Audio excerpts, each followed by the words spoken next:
हमने शहर को दी एक नई पहचान, हम हैं सिंघानिया बिल्डकॉन। महाराष्ट्र के पुणे के शास्त्री नगर में गुरुवार रात एक निर्माणाधीन मॉल का एक स्लैब गिर गया। इस हादसे में 5 मजदूरों की मौत हुई, 2 की हालत गंभीर है। बताया जा रहा है कि स्लैब डालने के लिए 16 mm के लोहे के जरिए से जाली बनाई गई थी। अचानक ही लोहे के सरिये का जाल मजदूरों पर गिर गया। मौके पर दमकल विभाग की टीम पहुंच गई है। रेस्क्यू ऑपरेशन चलाकर किसी तरह मजदूरों को बाहर निकाला गया। पीएम मोदी ने हादसे में मारे गए लोगों के शोक संतप्त परिवार के प्रति संवेदना व्यक्त की। उन्होंने कहा कि पुणे में एक निर्माणाधीन इमारत में हादसे से आहत हो शोक संतप्त परिवारों के प्रति संवेदना। मैं आशा करता हूं कि इस हादसे में घायल सभी लोग जल्द से जल्द ठीक हो जाएं। यूपी विधानसभा चुनावों के लिए पीएम मोदी की दूसरी वर्चुअल रैली जन चौपाल आज होगी। इसके मद्देनजर गुरुवार को रैली को लेकर सभी तैयारियों को अंतिम रूप दिया गया। रैली 5 जिलों की 23 विधानसभाओं को फोकस करते हुए आयोजित की जा रही है, जिनमें मेरठ, गाजियाबाद, अलीगढ़, हापुड़ और नोएडा जिले शामिल हैं। AIMIM के चीफ असदुद्दीन ओवैसी के काफिले पर मेरठ में फायरिंग की गई। उन्होंने गाड़ी पर लगी गोलियों के निशान को साझा करते हुए कहा, टोल गेट पर मेरी गाड़ी पर गोलियां चलाई गई, 4 राउंड फायर हुए। ओवैसी ने पूरे मामले में केंद्र और राज्य सरकार ने निष्पक्ष जांच की मांग की। ओवैसी पर हुए हमले का सीसीटीवी फुटेज भी सामने आया, जिसमें 2 हमलावर गाड़ी पर फायरिंग करते हुए नजर आए। हालांकि ड्राइवर की चालाकी से ओवैसी जिंदा वहां से बचकर निकल सके। वहीं फायरिंग के बाद उनकी गाड़ी का टायर भी पंचर हो गया, जिसको कुछ दूर बाद सुधारा गया। ओवैसी सुरक्षित दिल्ली पहुंच गए। ओवैसी के काफिले पर हमले के बाद यूपी पुलिस ने कहा कि मामले की गंभीरता को देखते हुए दोनों आरोपियों को हिरासत में लिया गया है। दोनों आरोपी सीसीटीवी के आधार पर चिन्हित हुए हैं। दोनों आरोपी की तलाश की जा रही है। पूछताछ में उन्होंने पुलिस को बताया कि उन्होंने असदुद्दीन ओवैसी के हिंदू विरोधी बयानों से आहत होकर ये हमला किया। यूपी के चुनावी रण में राजनाथ भी पूरी तरह ताकत झोंक रहे हैं। इस दौरान अमरोहा में उन्होंने चुनावी सभा को संबोधित करते हुए कहा, सपा की हालत इतनी खराब हो चुकी है कि अब अखिलेश यादव अपने हाथ में लाल पोटली लेकर घूम रहे हैं। जो डूबता है उसके लिए तिनके का सहारा ही काफी होता है। इस चुनाव में सपा भी पूरी तरह से डूबने जा रही है। यूपी में चढ़े सियासी पारे के बीच गृह मंत्री अमित शाह ने लोनी में एक जनसभा को संबोधित किया। इस दौरान कहा कि कल अखिलेश बाबू यहां आए तो उनके गुंडों ने यहां तांडव किया। उत्तर प्रदेश में भाजपा की पूर्ण बहुमत की सरकार बनाओ, हम यूपी में माफिया का नामो निशान खत्म कर देंगे। योगी सरकार ने उत्तर प्रदेश में माफियाओं को चुन चुन कर यूपी से बाहर निकालने का काम किया।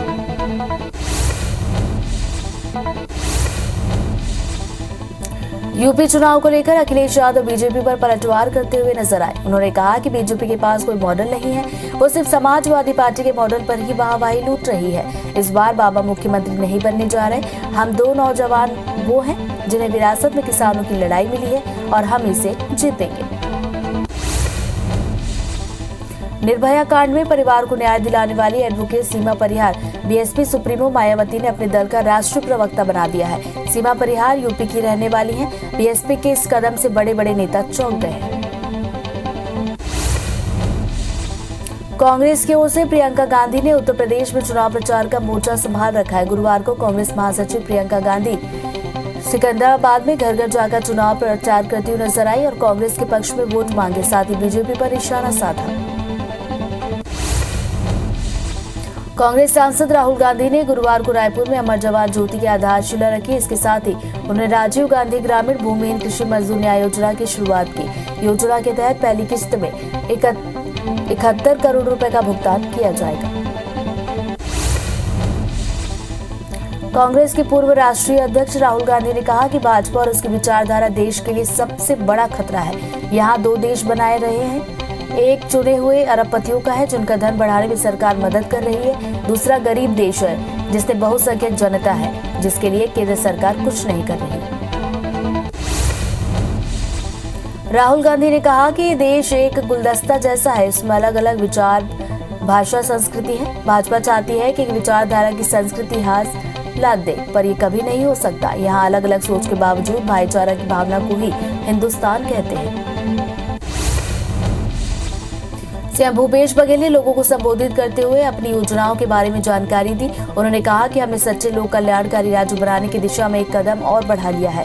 पिछली बार राहुल गांधी ने चिंता प्रकट की थी कि भूमिहीन कृषि मजदूरों को मदद कैसे दी जाए। एक साल में ये योजना शुरू कर दी गई। इससे मजदूरों को 6,000 रुपए सालाना मिलेंगे। सीएम भूपेश बघेल ने मोदी सरकार पर निशाना साधते हुए कहा कि एक तरफ देश में मंदी थी, नोटबंदी जीएसटी की वजह से लोगों की जेब में पैसे नहीं थे, लेकिन छत्तीसगढ़ में कोई मंदी नहीं दिखी। हमने युवाओं को रोजगार दिया। प्रदेश में 2,80,000 युवाओं को सरकारी नौकरी दी गई। भारत में कोरोना वायरस के मामलों में कमी देखी जा रही है। लगातार कोरोना के केस कम हो रहे हैं। अब इसे लेकर स्वास्थ्य मंत्रालय की तरफ से जानकारी दी गई है। मंत्रालय के संयुक्त सचिव लव अग्रवाल ने बताया, पिछले कुछ दिनों में देश में कोविड मामलों की संख्या में गिरावट आ रही है। पिछले एक हफ्ते में प्रतिदिन औसत मामलों की संख्या 2,04,000 है।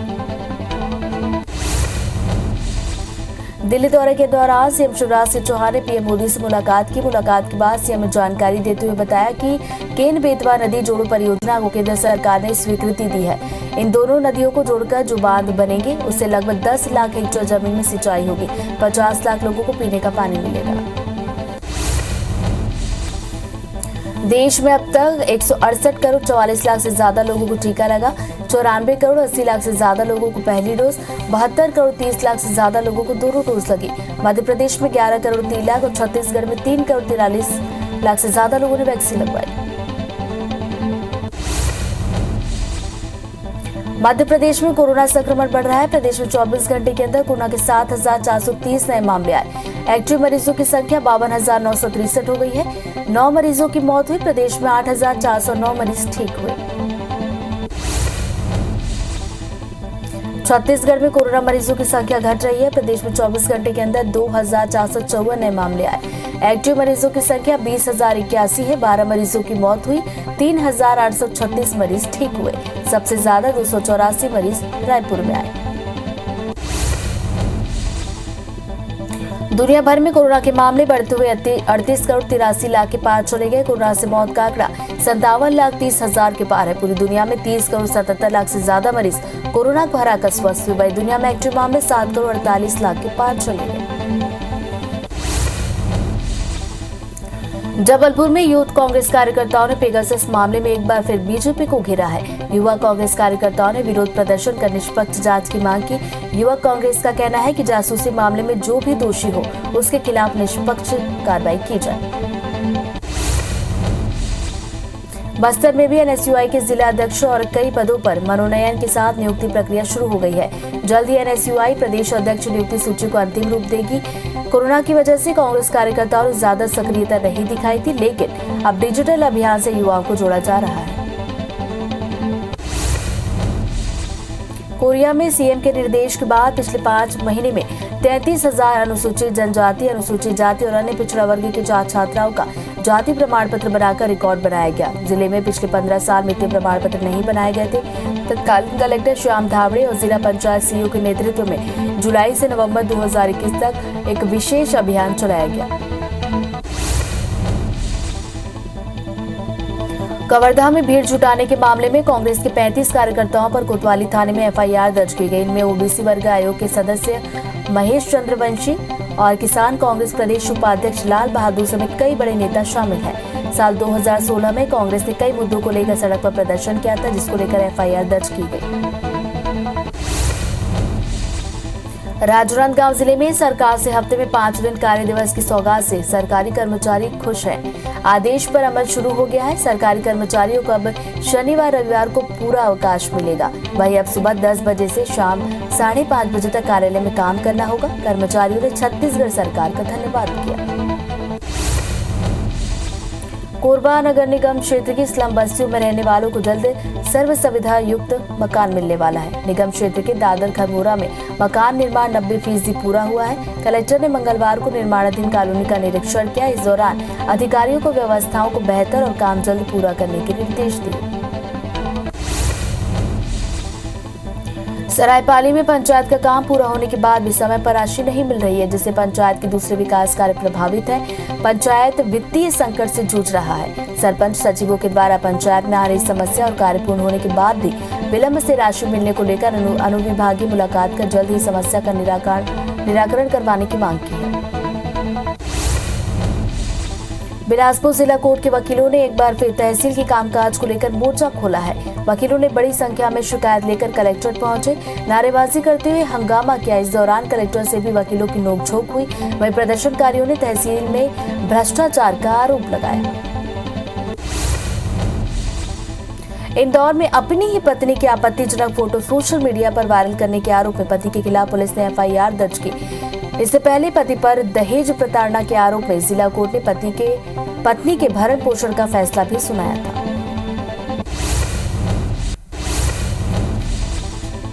धमतरी शहर के आमा तालाब में डूबने से एक 11 साल के बच्चे की मौत हुई। घटना की जानकारी मिलते ही कोतवाली पुलिस मौके पर पहुंची। शव को तालाब से निकालकर पोस्टमार्टम के लिए भेज दिया गया। बताया जा रहा है कि मृतक तालाब में नहाने के लिए गया हुआ था, तभी वो पानी में डूब गया, जिससे उसकी मौत हुई। भिलाई के श्यामनगर में 1 फरवरी को हुई युवक की हत्या मामले में फरार आरोपियों को पुलिस ने गिरफ्तार किया। आरोपियों ने पुरानी रंजिश को लेकर वारदात को अंजाम दिया था।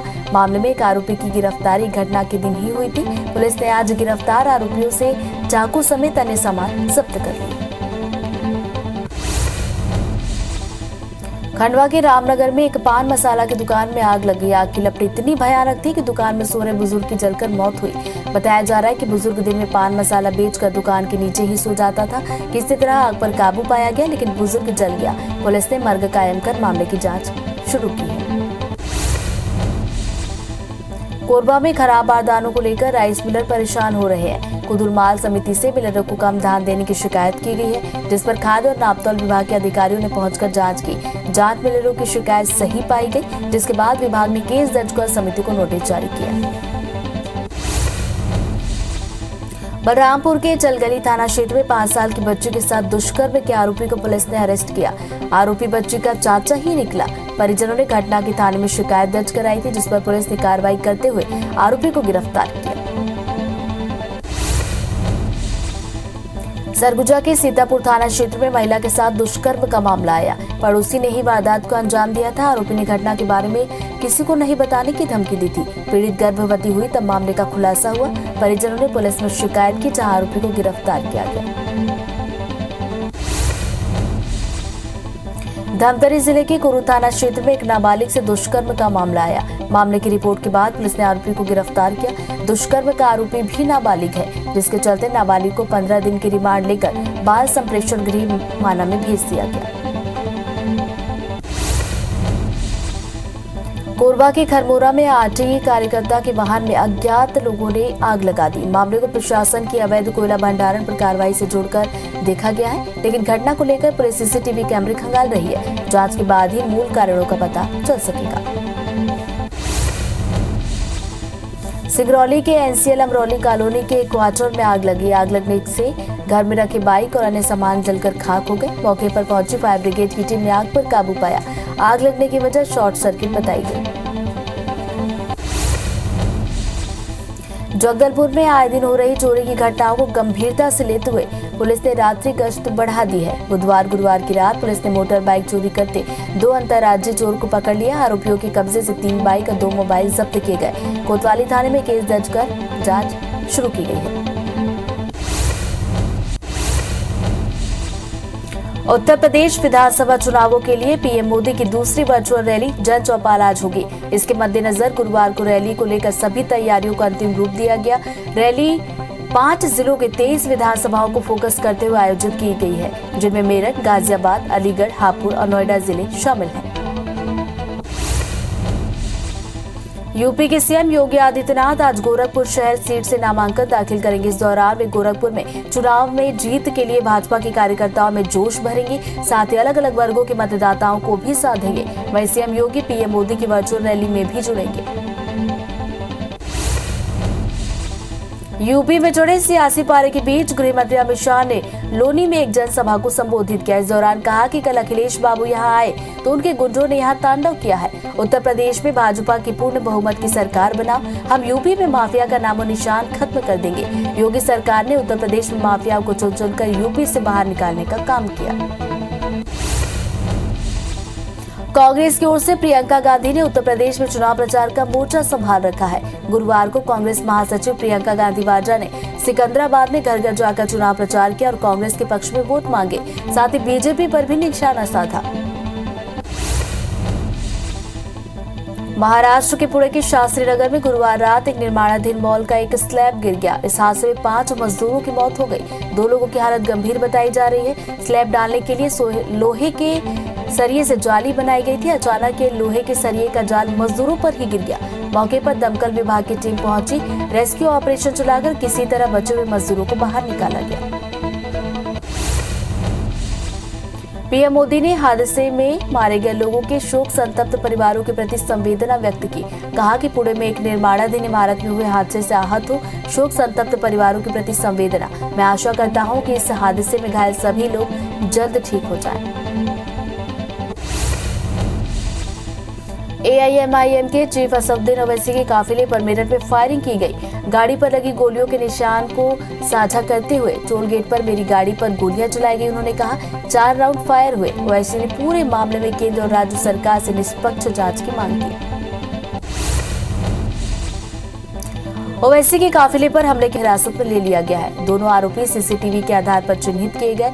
दूसरे आरोपी की तलाश जारी है। पूछताछ में पुलिस को बताया गया कि उन्होंने असदुद्दीन ओवैसी के हिंदू विरोधी बयानों से आहत होकर ये कदम उठाया। कांग्रेस सांसद राहुल गांधी ने गुरुवार को रायपुर में अमर जवान ज्योति की आधारशिला रखी। इसके साथ ही उन्होंने राजीव गांधी ग्रामीण भूमिहीन कृषि मजदूर न्याय योजना का शुभारंभ किया। योजना के तहत पहली किस्त में 71 करोड़ रुपए का भुगतान किया जाएगा। कांग्रेस के पूर्व राष्ट्रीय अध्यक्ष राहुल गांधी ने कहा कि भाजपा और उसकी विचारधारा देश के लिए सबसे बड़ा खतरा है। यहाँ 2 देश बनाए जा रहे हैं। एक चुने हुए अरबपतियों का है जिनका धन बढ़ाने में सरकार मदद कर रही है। दूसरा गरीब देश है जिसमें बहुसंख्यक जनता है जिनके लिए केंद्र सरकार कुछ नहीं कर रही। राहुल गांधी ने कहा कि देश एक गुलदस्ता जैसा है, इसमें अलग अलग विचार, भाषा और संस्कृति है। भाजपा चाहती है कि एक विचारधारा की संस्कृति, इतिहास ला दिया जाए, पर ये कभी नहीं हो सकता। यहाँ अलग अलग सोच के बावजूद भाईचारा की भावना को ही हिंदुस्तान कहते हैं। सीएम भूपेश बघेल ने लोगों को संबोधित कर अपनी योजनाओं के बारे में जानकारी दी। उन्होंने कहा कि हमने सच्चे लोक कल्याणकारी राज्य बनाने की दिशा में एक कदम और बढ़ा लिया है। पिछली बार राहुल गांधी ने चिंता प्रकट की थी कि भूमिहीन कृषि मजदूरों को मदद कैसे दी जाए। 1 साल में ही ये योजना शुरू कर दी गई। इससे मजदूरों को 6000 रुपए सालाना मिलेंगे। सीएम भूपेश बघेल ने मोदी सरकार पर निशाना साधते हुए कहा कि एक तरफ देश में मंदी थी, नोटबंदी, जीएसटी की वजह से लोगों की जेब में पैसे नहीं थे, लेकिन छत्तीसगढ़ में कोई मंदी नहीं दिखी। हमने युवाओं को रोजगार दिया। प्रदेश में 2,80,000 युवाओं को नौकरी दी गई। भारत में कोरोना के मामलों में कमी देखी जा रही है। लगातार कोरोना के केस कम हो रहे हैं। अब इसे लेकर स्वास्थ्य मंत्रालय की तरफ से जानकारी दी गई। मंत्रालय के संयुक्त सचिव लव अग्रवाल ने बताया कि पिछले कुछ दिनों में देश में कोविड मामलों की संख्या में गिरावट आई है। पिछले 1 हफ्ते में प्रतिदिन औसत मामलों की संख्या 2,04,000। दुनिया भर में कोरोना के मामले बढ़ते हुए 38 करोड़ 83 लाख के पार चले गए। कोरोना से मौत का आंकड़ा 57,30,000 के पार। पूरी दुनिया में 30 करोड़ 77 लाख से ज्यादा मरीज कोरोना को हराकर स्वस्थ हुए। दुनिया में एक्टिव मामले 7 करोड़ 48 लाख के पार। देश में अब तक 168 करोड़ 44 लाख से ज्यादा लोगों को लगा टीका। 94 करोड़ 80 लाख से ज्यादा लोगों को पहला डोज। 72 करोड़ 30 लाख से ज्यादा लोगों को दोनों डोज। मध्य प्रदेश में 11 करोड़ 3 लाख तो छत्तीसगढ़ में 3 करोड़ 43 लाख से ज्यादा लोगों को लगी वैक्सीन। मध्य प्रदेश में कोरोना संक्रमण बढ़ रहा है। प्रदेश में 24 घंटे के अंदर कोरोना के 7,430 नए मामले। एक्टिव मरीजों की संख्या 52,963। 9 मरीजों की मौत। प्रदेश में 8,409 मरीज हुए ठीक। छत्तीसगढ़ में मरीजों की संख्या घट रही है। 24 घंटे के अंदर कोरोना के 2,454 नए मामले। एक्टिव मरीजों की संख्या 20,081। 12 मरीजों की मौत। 3,836 मरीज हुए ठीक। 284 सबसे ज्यादा रायपुर से। दिल्ली दौरे के दौरान सीएम शिवराज सिंह चौहान ने पीएम मोदी से मुलाकात की। मुलाकात के बाद सीएम ने जानकारी देते हुए बताया कि इन बेतवा नदी जोड़ो परियोजना को केंद्र सरकार ने स्वीकृति दी है। इन दोनों नदियों को जोड़कर जो बांध बनेंगे उससे लगभग 10 लाख हेक्टेयर जमीन में सिंचाई होगी। 50 लाख लोगों को पानी मिलेगा। सीएम शिवराज सिंह चौहान ने होशंगाबाद और बाबई शहर का नाम बदलने को लेकर ट्वीट किया। उन्होंने कहा कि होशंगाबाद अब नर्मदापुरम नाम से जाना जाएगा, वहीं बाबई का नाम माखन नगर होगा। सीएम ने कहा कि नर्मदा जयंती के दिन से दोनों शहरों का नाम बदलेगा। केंद्र सरकार के नाम बदलने की स्वीकृति दे दी गई है। जबलपुर में यूथ कांग्रेस कार्यकर्ताओं ने पेगासस मामले में एक बार फिर बीजेपी को घेरा। युवा कांग्रेस कार्यकर्ताओं ने प्रदर्शन कर निष्पक्ष जांच की मांग की। युवक का कहना है कि जासूसी मामले में जो भी दोषी हो उसके खिलाफ कार्रवाई की जाए। बस्तर में भी एनएसयूआई के जिला अध्यक्ष और कई पदों पर मनोनयन के साथ नियुक्ति प्रक्रिया शुरू हुई। जल्द ही एनएसयूआई प्रदेश अध्यक्ष नियुक्ति सूची को अंतिम रूप देगा। कोरोना की वजह से कांग्रेस कार्यकर्ताओं ने ज्यादा सक्रियता नहीं दिखाई थी। डिजिटल अभियान से युवाओं को जोड़ा जा रहा है। कोरिया में सीएम भूपेश बघेल के निर्देश के बाद पिछले 5 महीनों में 33,000 अनुसूचित जनजाति, अनुसूचित जाति और अन्य पिछड़ा वर्ग के स्टूडेंट्स को जाति प्रमाण पत्र बनाकर रिकॉर्ड बनाया गया। जिले में पिछले 15 साल में इतने प्रमाण पत्र नहीं बनाए गए थे। तत्कालीन कलेक्टर श्याम धावड़े और जिला पंचायत सीईओ के नेतृत्व में जुलाई से नवंबर 2021 तक विशेष अभियान चलाया गया। कवर्धा में भीड़ जुटाने के मामले में कांग्रेस के 35 कार्यकर्ताओं पर कोतवाली थाने में एफआईआर दर्ज हुई। इनमें ओबीसी वर्ग के आयोग के सदस्य महेश चंद्रवंशी और किसान कांग्रेस प्रदेश उपाध्यक्ष लाल बहादुर समेत कई बड़े नेता शामिल हैं। साल 2016 में कांग्रेस ने कई मुद्दों को लेकर प्रदर्शन किया था। एफआईआर दर्ज की गई है।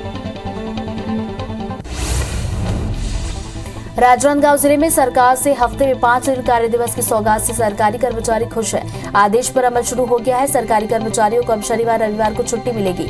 अब सुबह 10 बजे से शाम 5:30 बजे तक कार्यालय में काम करना होगा। कर्मचारियों ने छत्तीसगढ़ सरकार को धन्यवाद किया। कोरबा नगर निगम क्षेत्र की स्लम बस्तियों में रहने वालों को जल्द सर्व सुविधा युक्त मकान मिलने वाला है। निगम क्षेत्र के दादर खरबोरा में मकान निर्माण 90% पूरा हुआ। कलेक्टर ने मंगलवार को निर्माणाधीन कॉलोनी का निरीक्षण किया। इस दौरान अधिकारियों को व्यवस्थाओं को बेहतर और काम जल्द पूरा करने के निर्देश दिए गए। सरायपाली में पंचायत का काम पूरा होने के बाद भी समय पर राशि नहीं मिल रही है, जिससे पंचायत के दूसरे विकास कार्य प्रभावित हुए। पंचायत वित्तीय संकट से जूझ रहा है। सरपंच सचिवों के द्वारा पंचायत में आ रही समस्या और कार्य पूर्ण होने के बाद भी विलंब से राशि मिलने को लेकर अनुविभागीय मुलाकात कर जल्द ही समस्या का निराकरण करने की मांग की गई। बिलासपुर जिला कोर्ट के वकीलों ने एक बार फिर तहसील के कामकाज को लेकर मोर्चा खोल दिया। वकीलों ने बड़ी संख्या में शिकायत लेकर कलेक्टर पहुंचे, नारेबाजी करते हुए हंगामा किया। इस दौरान कलेक्टर से भी वकीलों की नोकझोंक हुई। वहीं प्रदर्शनकारियों ने तहसील में भ्रष्टाचार का आरोप लगाया। इंदौर में अपनी ही पत्नी की आपत्तिजनक फोटो सोशल मीडिया पर वायरल करने के आरोप में पति के खिलाफ पुलिस ने एफआईआर दर्ज की। इससे पहले पति पर दहेज प्रताड़ना के आरोप में जिला कोर्ट ने पत्नी के भरण पोषण का फैसला सुनाया था। मध्य प्रदेश के मौसम में एक बार फिर बदलाव देखने को मिल सकता है। मौसम विभाग ने प्रदेश के पूर्वी हिस्सों में हल्की बारिश की संभावना जताई है। साथ ही इसे लेकर अलर्ट जारी किया। मौसम विभाग का कहना है कि आज से प्रदेश में ठंड बढ़ने लगेगी।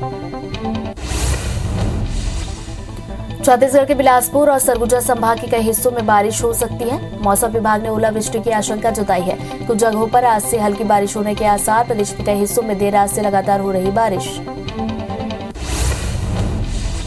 मेंढी के लाहार क्षेत्र में तेज बारिश के साथ जमकर ओले गिरे। ओले गिरने से किसान चिंतित हो गए। तेज बारिश के साथ ओले गिरने से खेतों में खड़ी सरसों, चना और मटर की फसल को नुकसान। ओले गिरने से तापमान में गिरावट, जिससे ठंड भी बढ़ गई। सरगुजा संभाग के मौसम में एक बार फिर बदलाव देखने को मिला। सरगुजा संभाग के जिलों में लगातार तेज बारिश हुई है। कई इलाकों में ओले गिरे। बारिश के कारण जनजीवन अस्त व्यस्त। ग्रामीण इलाकों में बिजली व्यवस्था ठप। पथलगांव के कई इलाकों में फिर तेज बारिश हुई। कुनकुनी बगीचा फसाबहार इलाके में देर रात से तेज बारिश हो रही है। वहीं तेज हवाओं के कारण कई जगहों पर पेड़ गिरे। बेमौसम बारिश से किसानों की चिंता बढ़ा दी है।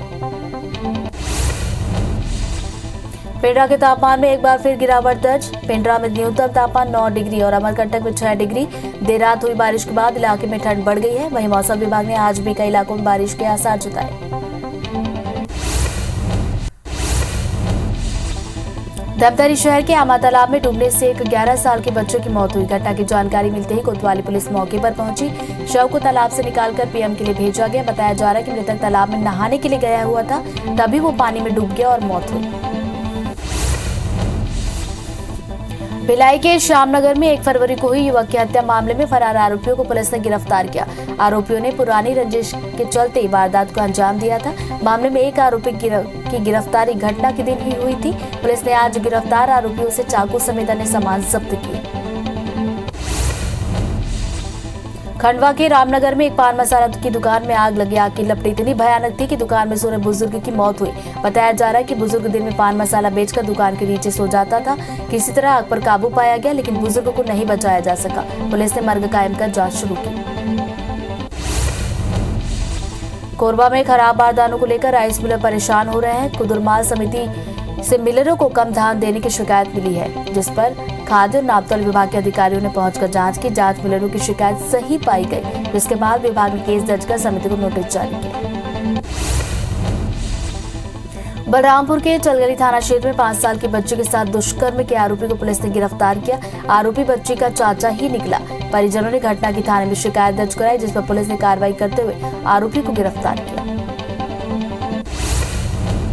सरगुजा के सीतापुर थाना क्षेत्र में महिला के साथ दुष्कर्म का मामला आया। पड़ोसी ने ही वारदात को अंजाम दिया।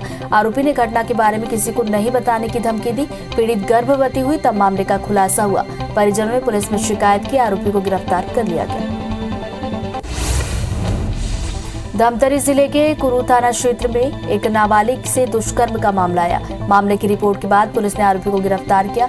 दुष्कर्म का आरोपी भी नाबालिग है, जिसके चलते नाबालिग को 15 दिन की रिमांड लेकर बाल संप्रेषण गृह भेजा गया। कोरबा के खरमोरा में आरटीआई कार्यकर्ता के वाहन में अज्ञात लोगों ने आग लगा दी। मामले को प्रशासन के अवैध कोयला भंडारण पर कार्रवाई से जोड़कर देखा गया। घटना को लेकर पुलिस सीसीटीवी कैमरे खंगाल रही है। जांच के बाद ही कारण पता चल पाएगा।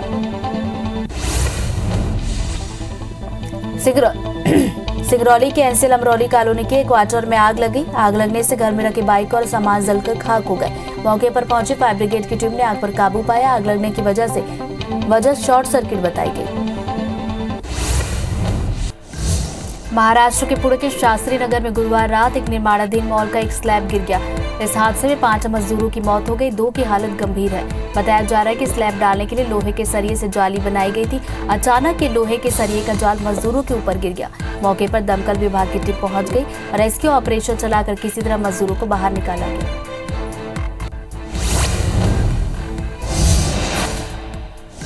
पीएम मोदी ने हादसे में मारे गए लोगों के शोक संतप्त परिवारों के प्रति संवेदना व्यक्त की। उन्होंने कहा, पुणे में एक निर्माणाधीन इमारत में हुए हादसे से आहत हूं। शोक संतप्त परिवारों के प्रति संवेदना है। मैं आशा करता हूं कि इस हादसे में घायल सभी लोग जल्द से जल्द ठीक हो जाएं।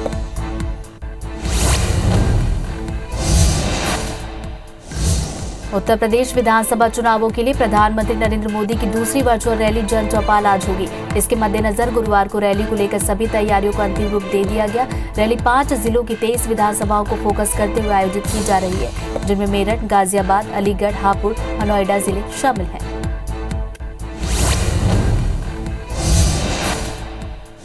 देश में कोरोना के मामले अब घटने लगे हैं। देश में 24 घंटे के अंदर कोरोना के 1,49,000 नए मामले आए। इस दौरान 2,40,000 मरीज ठीक हुए। पिछले 24 घंटे में 1,072 मरीजों की मौत हुई। अब देश में कोरोना के कुल एक्टिव केस की संख्या 14,35,000 के पार पहुंच गई।